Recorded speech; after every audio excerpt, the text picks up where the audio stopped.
Hey everyone, I wanted to do a little video demonstration of what I'm talking about in this post.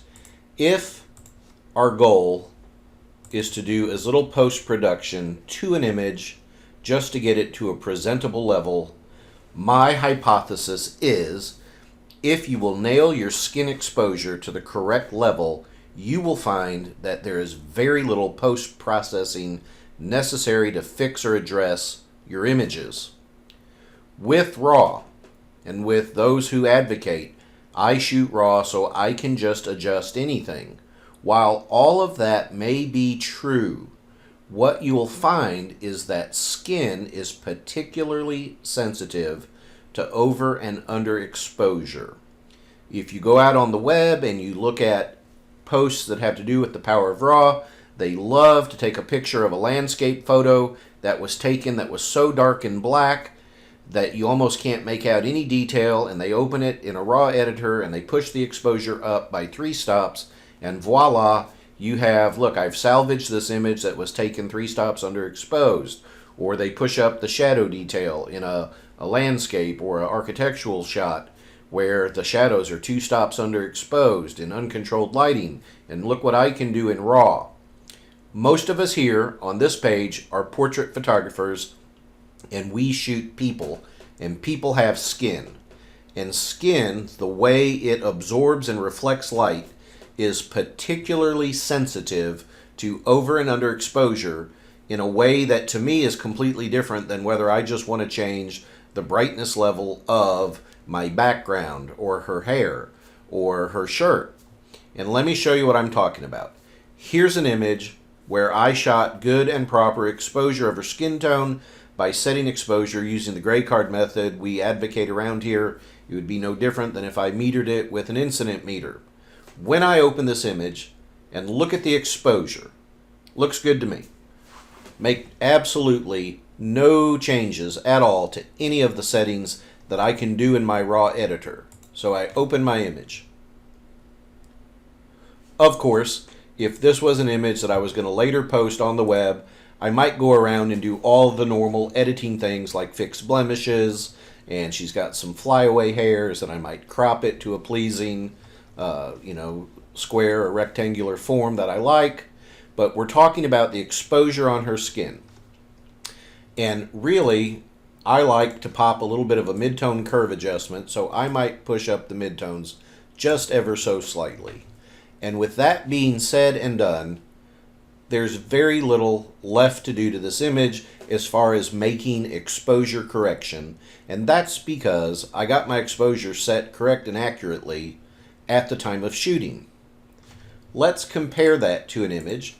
This one was taken while I was in the process of setting my lights up, and so it's overexposed by about a stop. So, with the power of RAW, we can fix anything, right? And what we're trying to fix is see how her skin on her forehead, when you start to overexpose skin, it suffers what I call skin breakdown. It's starting to turn white. Some of the detail is starting to disappear. Now, if you technically look at your histogram, there is nothing that has gone to true overexposure above 255. Nothing. So it's all within latitude. But her skin is overexposed from the standpoint of that's not the right range it should be in. You should be able to immediately identify that by just using your eyes. All right.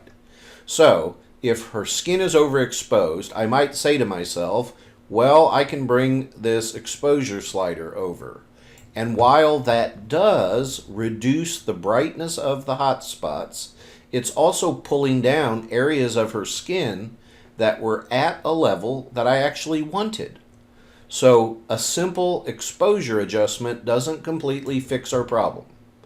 Our problem is in these highlights that are here and here on her chin, and there's one on her shoulder. So you think to yourself, well, that's a highlight problem. I'll pull the highlight exposure over and bring those highlights down. And again, as I do that, it's still, in a gradient way, affecting the skin over here. And even if I pull the highlight slider completely over as far as it will go, you'll notice it does not remove completely these overexposed highlights. It just doesn't.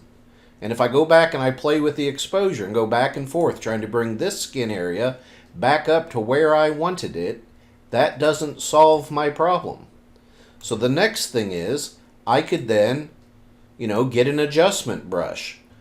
And I could try to particularly address just these little hot spots in these particular areas.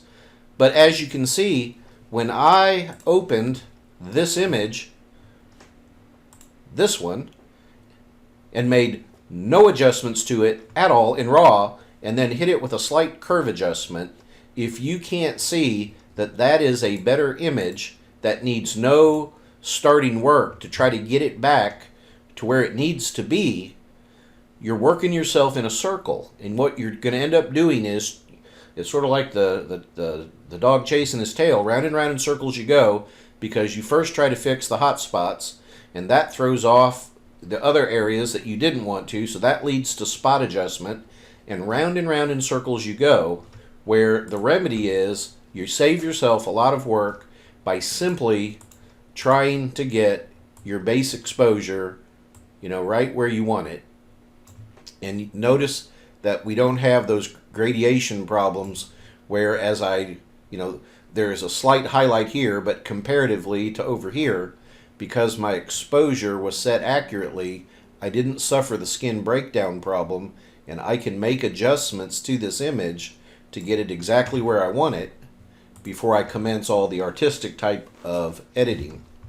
So take the two images that I put in the Dropbox, open both of them side by side, play with both of them, and simply ask yourself one question: which one takes the least amount of work to correct, and which one actually is an easier edit? And you'll find that if you'll simply fundamentally properly expose your images from the get-go and not think to yourself, oh, I'll fix that later, that you'll have a lot less to fix and you'll have a lot less work to engage in, because you go round and round in circles.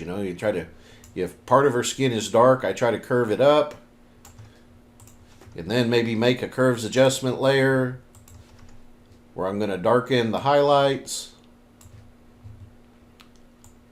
down a bit. Then I might have to, I want to mask that out so that that adjustment doesn't show. So then I have to turn around and put,